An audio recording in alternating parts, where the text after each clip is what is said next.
Rapport à un aspect, disons, d'augmentation. Mais ça, vous avez une augmentation de cas prouvés à la PCR. Vous avez également une augmentation de décès, malheureusement, et vous avez aussi une augmentation de cas qui sont admis en réanimation. Ça pourrait s'expliquer sur le plan épidémiologique par le fait que nos concitoyens, il y a 10 jours, il y a 15 jours, pendant la période de l'Aïd, n'ont pas pris les mesures qu'il fallait et les mesures qui ont été souvent dictées de distanciation, d'éviter d'aller chez des proches, etc. Le résultat, j'espère qu'il est conjoncturel. Maintenant, la balle est dans le camp de nos concitoyens.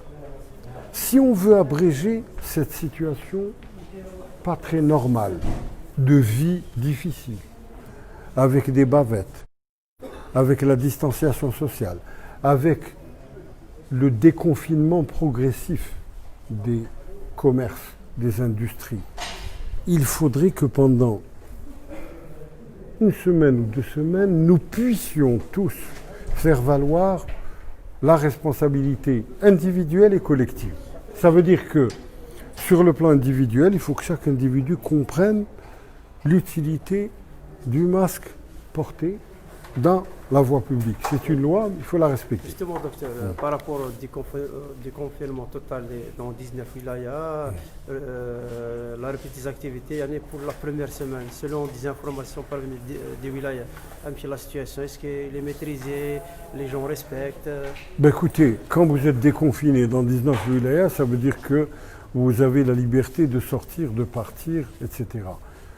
Nous ne pouvons pas avoir une idée épidémiologique le lendemain ou le surlendemain du déconfinement. Il faut avoir un recul d'une semaine ou de 15 jours. Mais cela ne nous empêche pas de faire valoir à nos concitoyens de respecter tous les gestes barrières. Les gens se plaignent de la longueur de cette vie qui n'est pas facile, mais il faudrait qu'ils respectent. Quand on dit respecter, respectons. C'est tout. Voilà. Dernière question.